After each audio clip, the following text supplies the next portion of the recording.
নমস্কাৰ বন্ধুসকল, আপোনালোকে চাব আৰম্ভ কৰিছে PD এণ্টাৰটেইনমেণ্ট। মই পল্লৱ ডিজেন আন এটা নতুন ব্লগ লৈ আপোনালোকৰ মাজলৈ আহিছোঁ। শৰীৰচৰ্চা সম্পৰ্কে শৰীৰচৰ্চা হ'ল মানৱ জীৱনৰ অপৰিহাৰ্য অংগ। আমি সকলোৱে জানো বৰ্তমান সময়ত শৰীৰচৰ্চা কৰাটো খুবেই প্ৰয়োজনীয়তা আহি পৰিছে।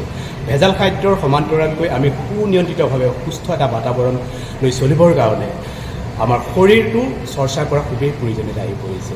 আপুনি য'তেই নাযাওক কিয়, পাহাৰ ভৈয়াম য'তেই নাথাকক কিয়, সকলোতে আপুনি শৰীৰচৰ্চা কৰিব পাৰে। শৰীৰচৰ্চাৰ কাৰণে যদি আপুনি 45 মিনিট বা আধা ঘণ্টা সময় দিব পাৰে, তেতিয়াহ'লে দিনটোৰ কাৰণে আপুনি সুস্থ হৈ থকাৰ লগতে প্ৰত্যেকটো দিনেই আপোনাৰ বাবে হৈ পৰিব সুখময়।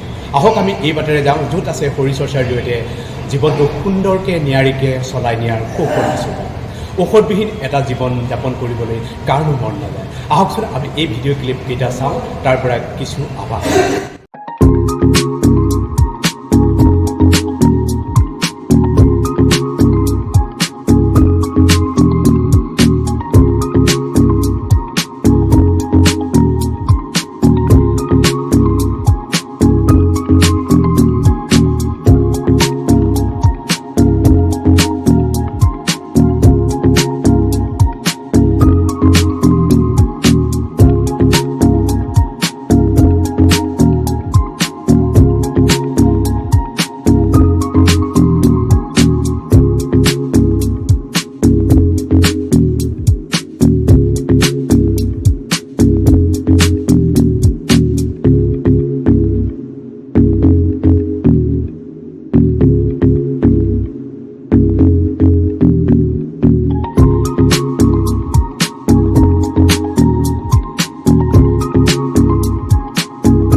Siding PD entertainment. ধন্যবাদ।